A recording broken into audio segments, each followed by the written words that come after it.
fee. All right, how many days? If it's after 2 days from now, will you get the discount? No. Okay, so if you are wanting to go to summer camp with us, we would love for you to come. Summer camp is such an incredible part of our rhythm of the year here at Student Ministry, and we would love for you to be there. But if you want that $50 off, you need to sign up by when? Oof. By when? 2 days from now, okay? So there's a lot of you in here who haven't signed up. You still got 2 days left to be able to get that $50 off. Does anybody know off the top of your head, when's the last day you can register for camp? May 1st. Okay, May 1st is the absolute deadline. We are going to be dropping, but we're going to be like, however many of you register for camp, we lose any spots that aren't registered for on May 1st. So you really need to sign up by May 1st at the very absolute latest. All right, so if you haven't registered for camp and you're wanting to go, when is the last day you can register?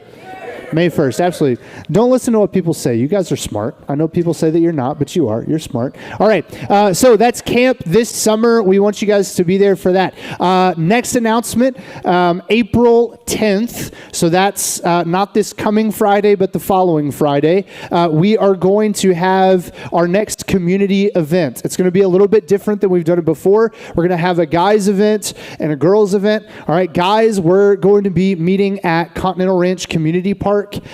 John Pate told me it's also the skate park. Maybe that's what you know it as. But it's up on Twin Peaks. All right, we've rented out the courts up there for a pickleball night. We're going to go up there. We're going to play pickleball up at the courts there. We're going to have spike ball. We're going to have a bunch of games that we can play outside at Continental Ranch Park at 6 p.m. April 10th. What time? 6 p.m. Okay, what's the date? Okay, great. I'm hearing a lot of girls respond to that, and that's a guys event. So hopefully, guys, you've heard April 10th, 6 p.m. at Continental Ranch Community Park. We're going to be playing football. There's going to be pizza. There will be drinks. Okay, we'll have a good time. We'll listen to music, play some pickleball / spike ball / sit and watch other people be terrible at either of those. All right? So that's the guys event. Girls events, that same night, April 10th at 5:30 at the Delperdang House. We're going to have a girls dinner and game night. So there'll be dinner provided. You guys will have some games to play there. And so you guys can meet there. Obviously, I'm not going to post their address on social media. So if you're wanting to go to that and you don't know where they live and you're a girl, come talk to me and we'll give you the address so that you can be there April 10th, 5:30 at the Delperdang House. Cool? Cool? Beautiful. Okay, last thing that I'll say, and then we're going to move into what's next. Next Sunday night, we do not have SM here, okay, because next Sunday is what? Easter. Very good. So next Sunday we have Easter. We're not going to have student ministry here. You guys spend that evening with your family, with your friends on the holiday. We'll meet back here on the 12th. Cool? Beautiful. All right, middle schoolers, now raise your hands. All right, very cool. Middle schoolers, stand up. I'm a middle schooler. Congratulations. Middle schoolers, follow Daniel. Everyone say bye to the middle schoolers as they leave. Bye, middle school. Have such a great time. Wow, a mass exodus of people. There's so many of them. Bye, middle school.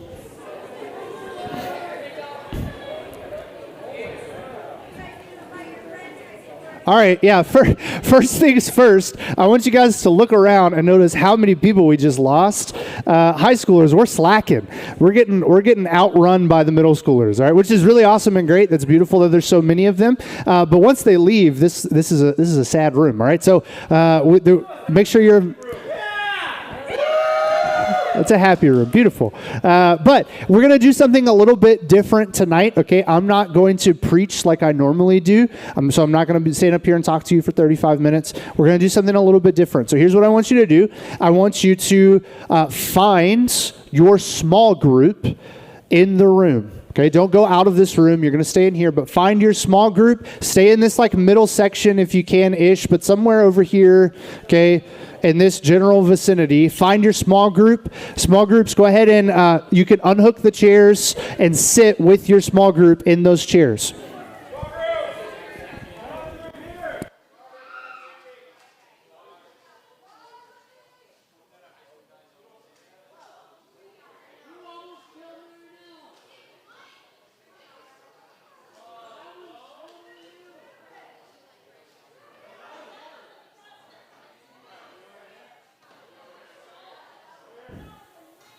All right. Tech friends, if we could do the lights less the preaching lights and more just like house lights farther up.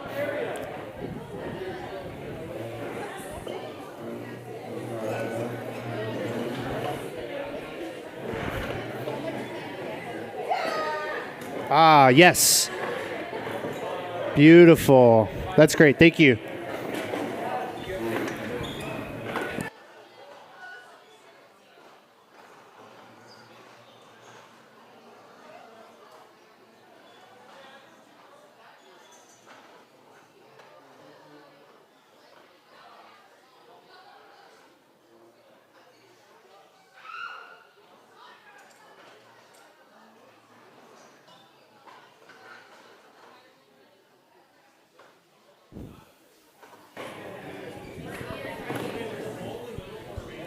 All right. Are we all in our groups? Question mark. All right, it looks that way. All right, so I need everybody, this is going to be a little different. This is going to take more self-control than you normally have to have because you're not sitting in rows and not everybody is facing me. So I need everybody to stop talking to their neighbors. We're ready now. Okay. Great. So this is new. We're trying this out. I'm hoping that we can do this a little bit more because I think it's going to be really, really helpful. Part of what this is going to require from you guys is if I'm talking, what are you not doing? Talking. Very good, right? You guys are just going to have to listen in. I'm not going to talk a ton tonight, but I will talk some. The idea of this is very simple, right? I could get up here and teach every week for 30, 35 minutes, and probably like 20% of you guys are going to like really hear what I'm talking about, and that's not your fault. That's probably more my fault than anything. But we want to do something that's effective and helpful for you. And I really do think the best way that we can learn is in groups, not just by sitting and listening to me. All right. So that's what we're going to try tonight. And we're going to do this like pretty often starting right now. But really this summer, we're going to start picking up doing this pretty often because I think that this is really helpful. 2 things that I want you to do. Number 1, don't have a bad attitude. All right. I know that it's going to be really easy for in this moment for you to be like, oh, this is stupid. I hate this. I don't want to talk to people. Can I just sit and be quiet and listen to Andrew talk? The answer to that tonight is no. All right. But trust us that this is good. This is a good thing. And so try and have a good attitude as much as you can, that this is actually going to be really helpful. Number 2, invite everybody in your group to talk. Don't let it just be one person that talks the whole time. All right. Everybody share. If you've been doing a lot of talking, invite other people in. Okay. The last thing I'll say is I'm going to encourage you guys, starting this week, start bringing a paper Bible every week. Start bringing a paper Bible every week, all right? I know that not everybody / most people probably don't have one this week. That's okay. I have some up here. There's not enough for everybody. And so I want somebody at your group right now to look around at your group, see how many paper Bibles you need, and then come up here and I'll try and give them to you, all right? Ready, set, go.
So I don't have as many as many Bibles as there are people who need Bibles. That's okay. Here's what I'm going to encourage you to do tonight, and then next time this won't be a problem because everyone will bring a paper Bible, right?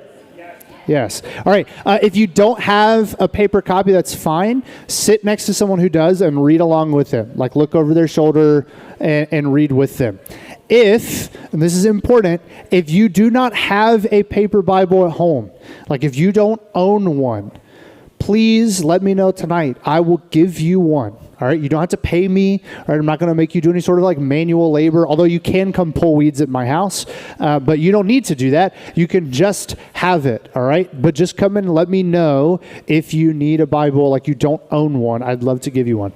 All right. Make sense? All right. Here we go. I want you guys to open up to Luke chapter 2.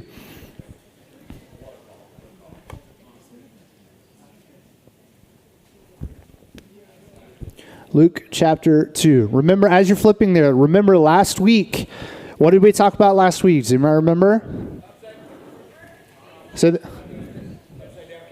Yes, upside down kingdom. Great, good call. Well, what did we talk about last week? Listening? What did we talk about? Oh, Luke 2. Luke 2. No, you're good. Okay, yes, we did talk about Jesus. That is going to be the correct answer every week. But if every week it's correct, that means none of the weeks it's correct. Thank you, Syndrome from The Incredibles. If everyone's incredible, no one is, Anyways, or super, then no one is. Don't worry about it. All right. Anybody else want to give it a shot? What did we talk about last week? It's a pretty important story. Birth of Jesus. That's exactly right, Samuel. Thank you. Last week we talked about the birth of Jesus. We talked about the shepherds. Right. We're picking up in this story. We're picking up right after that story tonight. We're going to be in Luke chapter 2, starting in verse 41. So anytime you study the Bible, you want to make sure you know where you're at in the story. Tonight we're picking up right after Jesus' birth story. We're going to skip forward past one story here. Jesus goes to the temple. He's presented at the temple. This is a covenant thing between him and God. We're not going to talk about that tonight. We're going to skip forward instead. Fast forward about 8 years or so in Jesus' life. And we're going to pick up in Luke chapter 2, verse 41. All right, that's where we're going to start. So with your group, I want you guys to read out loud Luke chapter 2, 41 through 52. All right? You could do that however you guys want to in your groups, but you're reading Luke 2, 41 through 52. Ready, set, go.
All right. Once your group is done, give me a thumbs up.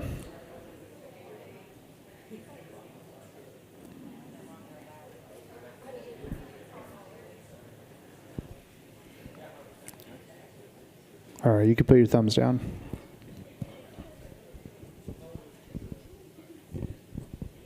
All right, so here's what I want you guys to do. This is going to be difficult because you guys don't like silence very much. I want you guys to silently, in your own brain, read through the story again.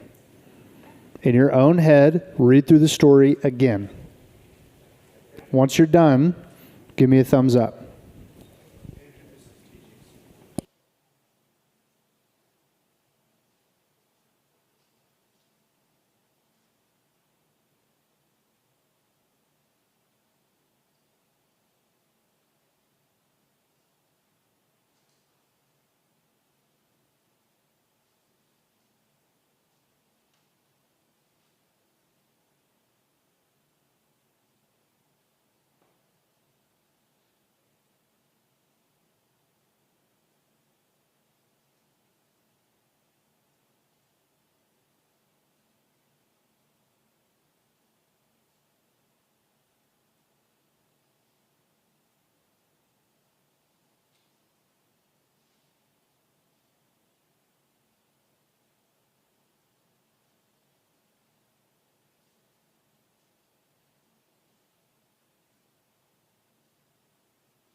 Okay, we all good? Yep. All right, here's what we're going to do. So my goal here is it's so silent in here. You guys are really good at this. This is good Bible study technique, right? What we're doing, reading it multiple times is really good. Here's what we're going to do next. Choose a partner next to you. Figure out who your partner is. It doesn't have to be your friend. It can literally just be anyone next to you or in your group. If you got an odd number, you could do threes. That's fine. I want you, in your own words, to paraphrase what you just read to the person that you're partnered with or the group that you're partnered with. All right? Paraphrase means that you retell it without reading it. You tell it in your own words. So you could put your finger there as a bookmark and close your Bible so you're not looking at it. But I want you to paraphrase it to the person that you're with. All right? Ready, set, go.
Take 15 more seconds.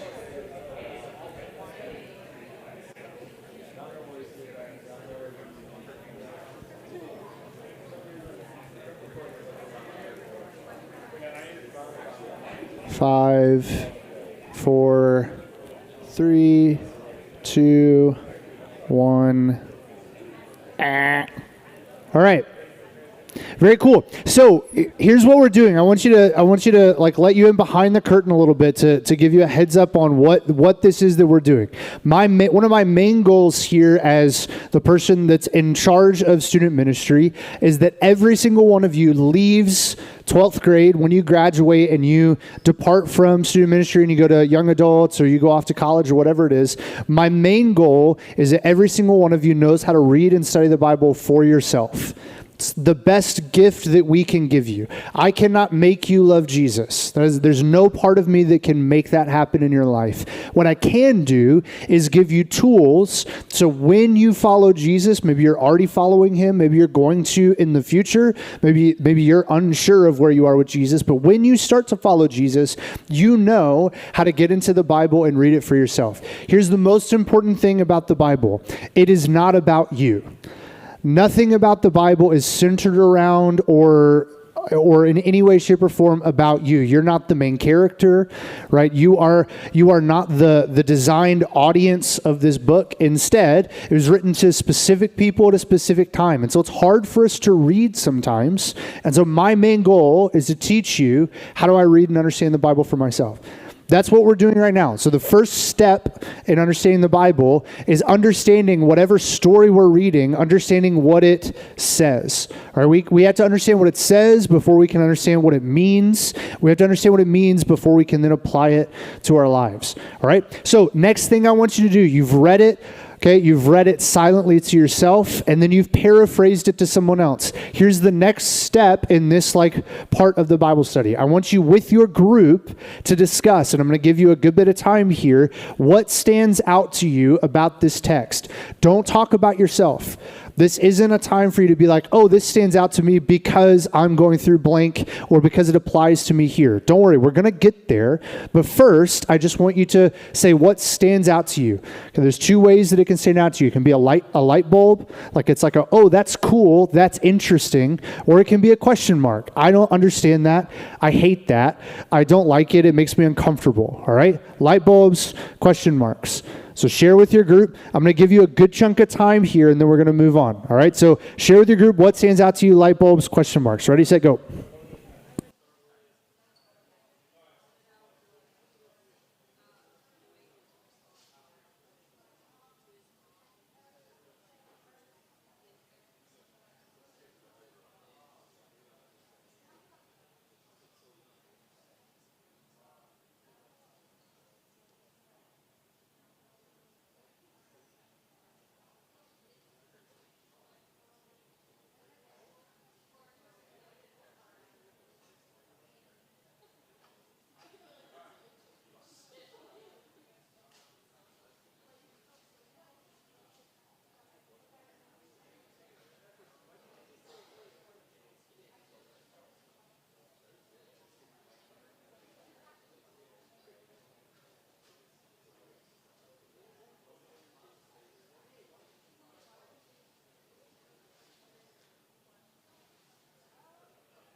All right, take like 2 more minutes. Finish up your lightning bugs, your light bulbs, question marks.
Okay, go ahead, finish up that last thought.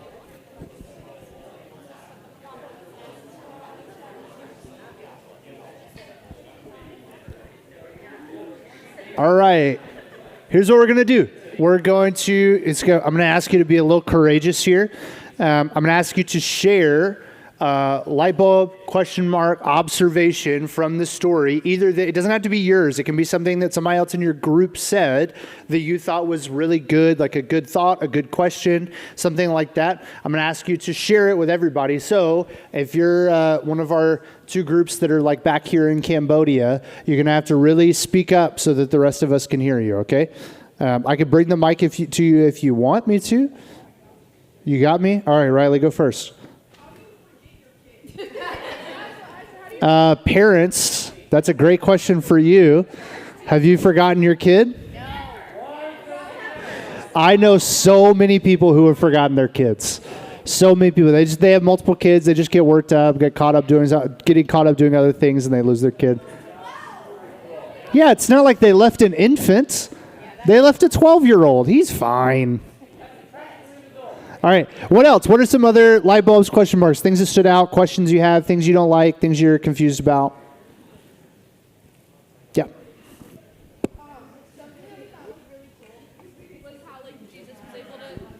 Hold on. While everybody else is sharing, if you guys could not talk. Go ahead, Serene. Something that I thought was cool was how at the end of 52 it says that Jesus grew in wisdom and stature. Like he was able to grow and learn, even though he's like Jesus and like kind of like already got that. But he was like also able to like learn and grow. Absolutely. Yeah, that's great. Put a bookmark there because we will talk about how that's a really important part of this text, is this idea that Jesus grew, not just physically, but also in wisdom. That's super important. All right, what were some other things? Yep. What did Jesus eat in 3 days? Or where did he sleep? Those are great questions. What did Jesus eat? Where did Jesus sleep? All right, you guys take a stab at it. What do you think? The temple, okay. So potentially slept at the temple. Fish and loaves, that's right. He multiplied his own food. Probably, maybe not a ton of wine as a 12-year-old, but maybe. What else? What else do we think? These are all really good thoughts. Where do we think Jesus got food from? What? Communion? Communion didn't exist yet, but I love where your thought process is at. Yep. The sacrificed animals, potentially. That might be a condemnable thing. You might get struck with lightning, but it's Jesus, so maybe he did. Yeah, but okay, so maybe they ate the sacrificed animals. What else? Huh? Just grab a piece of bread. Yep. It's because he was fasting. I mean, there's a possibility there. He for sure could be fasting. I think the more likely answer to that question, that's a great question, is ancient Israel is this super communal society. So don't think of it as like you have your house and your family. Think of it as like your whole extended family is all in this place, and you could go and stay and be taken care of by tons of different people. So just because Jesus isn't with his parents doesn't mean that there aren't people who don't know him or who know him that can take care of him. Yeah, what's up? Good job, Marinelle. All right. Great questions. All right, what else? What are some other light bulbs, question marks for you guys?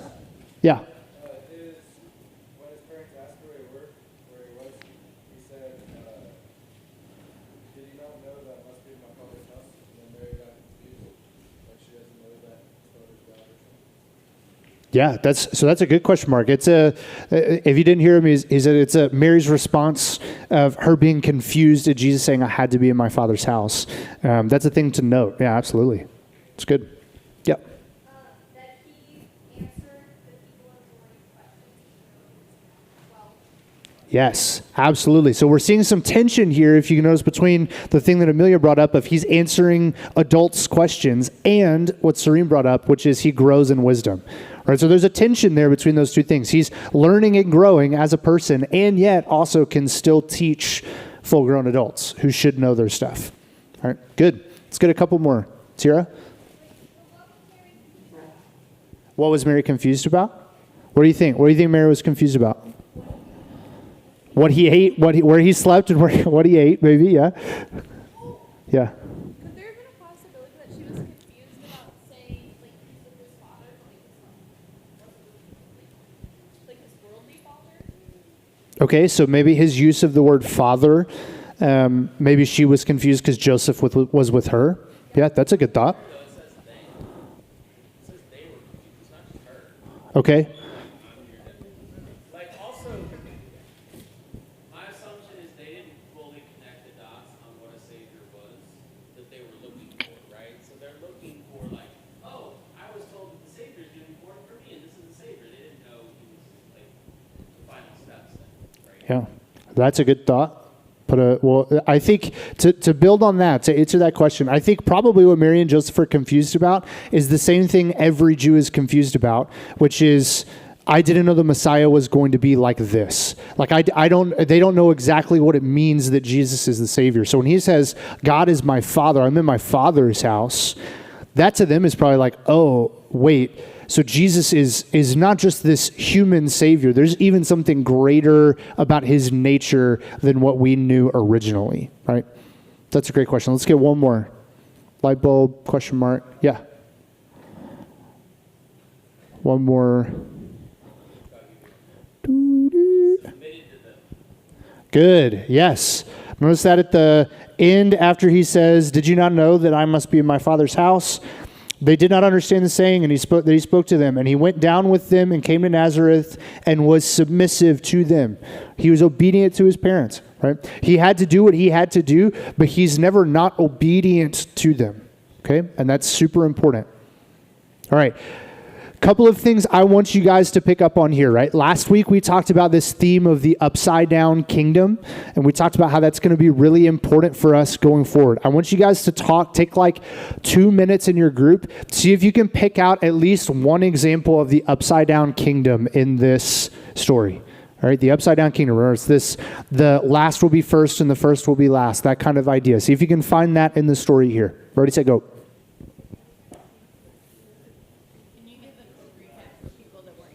Yes, sorry, that's a great point. If you weren't here last week, one of the biggest themes in Luke is this idea of the upside down kingdom. Another way you could say that is divine reversal. This idea that what the world sees as great, God does not value the same way, but what the world sees as not of value, God values. So we see at the beginning of the Gospel of Luke that Mary, this humble, uneducated woman with no rights in that society, is the one who is called the most blessed by God. Right? That's a upside down kingdom. The person who's the least in the eyes of the world is made the greatest in the eyes of God. Does that make sense? This means yes? Great. All right, see if you can find that, one example of that. I'll give you 2 minutes. Ready, set, go.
Take like 30 seconds.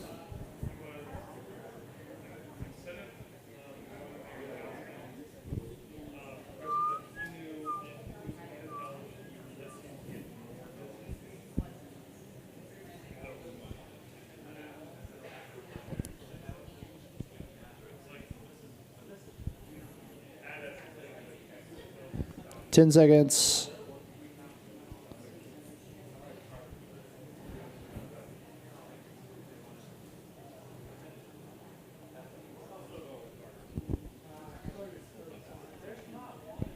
All right.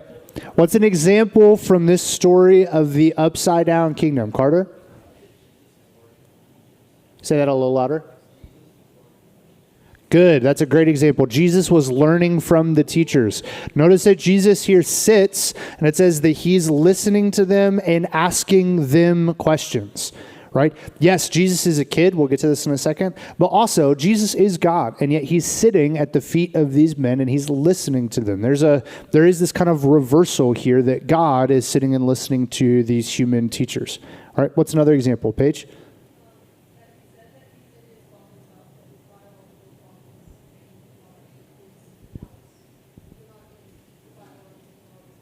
Okay, so yes, so he says he has to be in his father's house, talking about God the Father, but not his like stepdad, like Joseph, the one who's married to his mom. Yeah, good. What's another example? Amelia? Okay. Yep. That you have like a child that is like almost like the same, not the same, but like I mean maybe even like higher at it, like the same knowledge as like these like higher up like priests and like very knowledgeable people that you have like someone that you wouldn't expect to. Yeah, like being like someone that like a child being at the same level as like religious teachers that are seen as like higher up. Absolutely. So if we flip the example that Carter gave and say that Jesus is a child and yet he is teaching the teachers. Look at verse 48. You guys with me? Verse 48, you see it? And when his parents saw him, oh, sorry. No, that's not the right verse. I'm a dummy. 47. Yes. All who heard him were what? Amazed at what? His understanding and his answers. They were amazed. This is a 12-year-old kid. Listen, there's a little bit that we have to put in context here. A 12-year-old in ancient Israel at this point, a 12-year-old Jew would have the whole Torah, so Genesis, Exodus, Leviticus, Numbers, Deuteronomy, all of that memorized as a 12-year-old.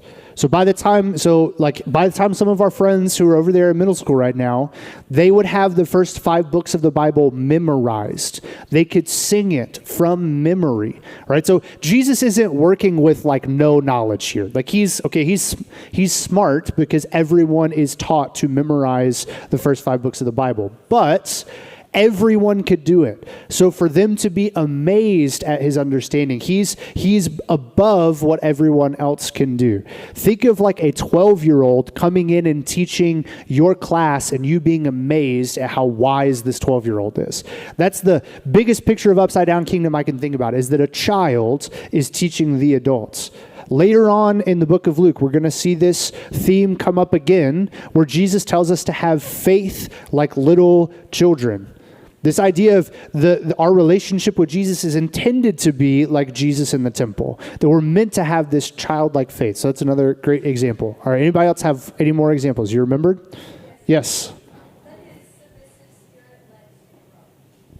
Good. Yes, that's great. So the idea that submission and obedience to the authority that's above him, his parents, led to growth. That's not a thing that the world would value, would be obedience in that way. Very good. Anybody else? I think you could also say the fact that God is submitting to parents. That's wild. That's a wild statement to say, that God in the flesh is submitting to his mom and dad. It's pretty crazy. If they can do it, or if he can do it, so can you. All right. So those are examples of upside down kingdom. We're going to keep coming back to that theme. We're going to move now from talking about what stands out to you, and now we're going to move into the question, what does it mean? All right. This is a hard thing to be able to differentiate between, but we're not just going to look at, oh, that's really interesting, or, oh, I wonder what that is. We're instead going to move now into, okay, what does this text mean? What is it trying to teach us here? What can we learn about God, about humans, and about our world from this story? Okay, what can we learn? What does it mean? How can we understand what's going on here better? All right, does that make sense? This means yes?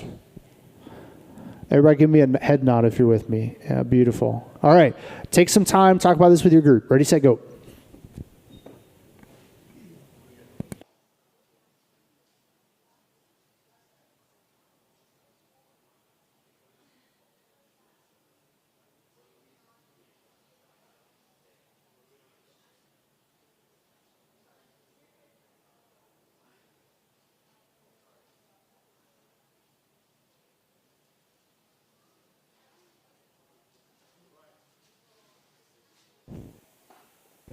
Let me give you some help. I'm hearing a little bit of confusion around some of us, which is totally fine. Sometimes I'm not very clear. Here's a good question you can look at. What does this mean? What does this teach us about Jesus? Hey, you back off. What does this teach us about Jesus? All right, if you're having a hard time figuring out where to start there. What does this teach us about Jesus? Ready, set, go. Sorry, Armand.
Okay, take like one more minute, finish up that conversation.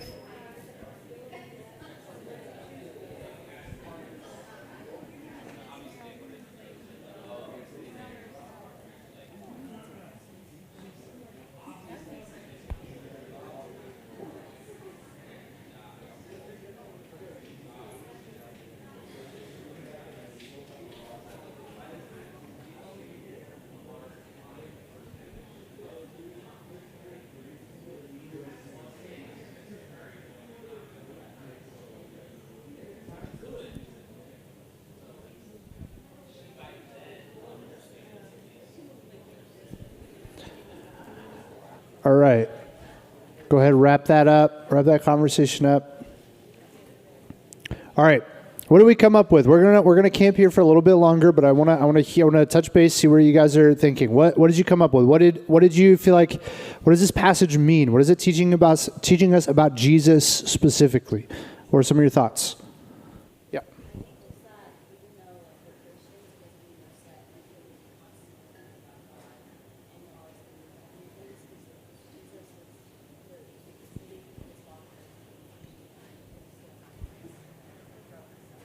Okay, good. So it's pointing towards about Jesus specifically, this idea that Jesus still has a need in his humanness, his humanity, to learn and to grow. And so there's an application point there too of how that applies to us and our needs to continue to grow. Yep, good. What else? The way he responded to his parents, he could have said, like, I was God, like, questioning me, like, he could have used his power against them, but instead he didn't, and he instead submitted and obeyed to them. Good. Yes. So instead of using his power and smiting his parents or calling down a legion of angels or something like that, Jesus responds with truth and with kindness and compassion. So that teaches us something about his character. Yep. That he doesn't always do what we think he's going to do. Good. Jesus doesn't always do what we think he's going to do. Absolutely. Very nice. Let's get some more. Rooster.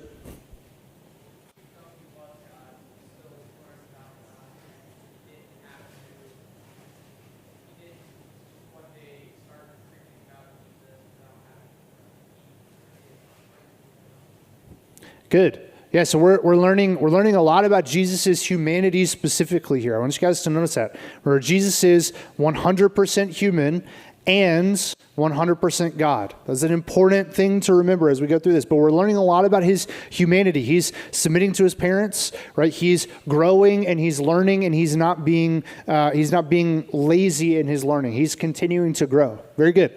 Let's get two more. What are some other things? It can be, you can branch out of thinking about Jesus specifically, like what do we learn about Jesus' character? What are some other things that you guys talked about, things that this passage means? Yeah.